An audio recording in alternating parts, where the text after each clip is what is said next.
There are many problems which are fundamental, which have to do with water, because water is what makes life possible here. So it refers to every sector of life. I would like to highlight three different areas of problems which have to be addressed. One is climate change. This means that the rain will change everywhere. So the problems, there will be too much rain, too much water like you have had in the typhoon recently. There will be too little water during different seasons. The droughts will be more serious. So then you will get problems with food production and biomass production. The second problem is hunger, and especially in the continent Africa. And the reason is that Africa is not like Japan or like Europe or like North America. Africa is like a giant Australia. And then one understands that in the problem of Africa, the problem is too little water. There are two kinds of water in Africa. If we think of how hunger was alleviated in Asia, it was through irrigation. And in Africa, that will not be possible, because there is not easy enough to come over blue water for irrigation. The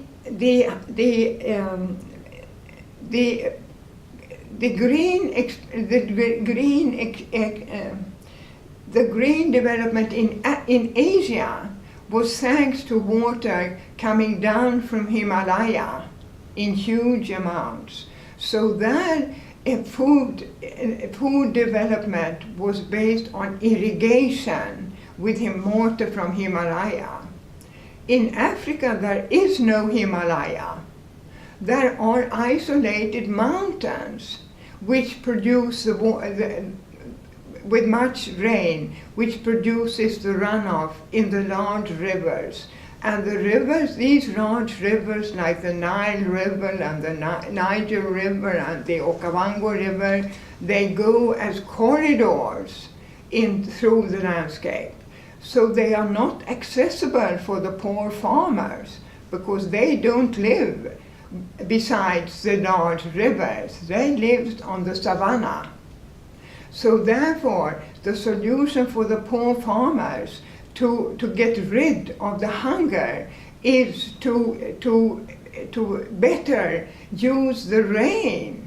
The rainstorms, the water in the rainstorms can be stored in small dams and can be used during the drought events. So that is the second challenge in Africa. And the third challenge in all the different continents, that is the pollution. And you have suffered here in Japan from severe pollution back in the 1970s with the cadmium and the mercury. And pollution is everywhere in the world, on all the different continents, and not well enough understood to do much about it. So the pollution problem remains and will have to be solved in the future. How to solve the climate change problem? Nobody knows. This has been found out as time goes by, what you can do about it. The basis is the fact that water is absolutely fundamental and the main phenomenon which causes the climate change. This is not really spoken about in that way today, because this is not broadly understood. But once you have understood that, then you can start to find out what you can do about it. Then the next question is hunger. And the way to try to alleviate hunger, this is one of the Sustainable Development Goals, which is now declared by the General Assembly of the United Nations. And the problem of hunger alleviation is to increase the food production, particularly in Africa, which has had great problems of droughts and a very poor understanding, because the general profession which has addressed hunger in the past has been irrigators. But irrigators, they have their eyes on the water in the river, but the plants have their root in the soil.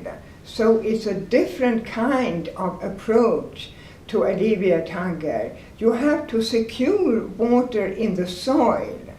And the way to do that is to take better care of rainstorms and to store the water in rainstorms in small dams. And then you use that water when the droughts come. And then the third water is pollution. And and that is a tricky problem, which the developed world has been fighting against since the 1950s, but not come out with solutions. And the reason is you have to understand the problem before you can solve it. For instance, in the Baltic Sea, a great inland sea in the northern Europe, all the interest goes to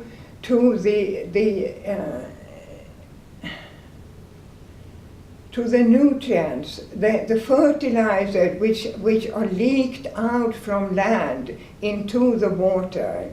And to get rid of that problem, you have to convince the farmers that they have to stop to have too much fertilizer in the soil, because the rain will wash it out and wash it into the sea. So it's all a question of understanding and then finding how to get rid of the problem. And you met that problem in Japan with the mercury problem and the cadmium problem in the 1970s. And you solved those problems, so you found what to do about it.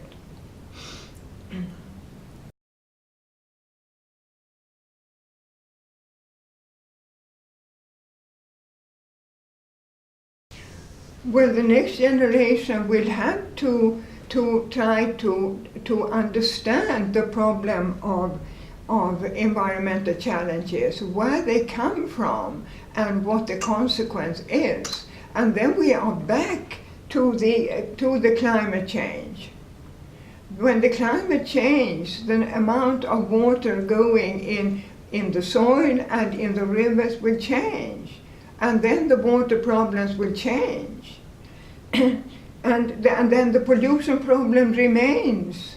That problem is inherited from the earlier generations and will have to be addressed. I think that the main problem for the next generation is to get to understand how water makes life possible on the planet. That is the key issue, that people understand it, because then they can act upon it.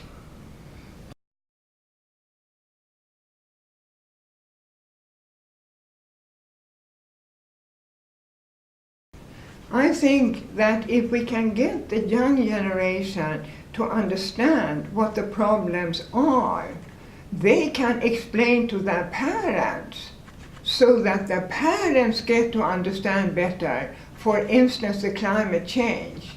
Because at present, there is not a broad understanding of climate change real in the world.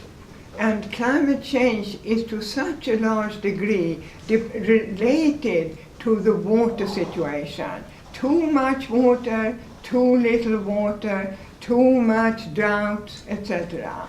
And if the kids understand that they can explain to their parents, so they get to understand better.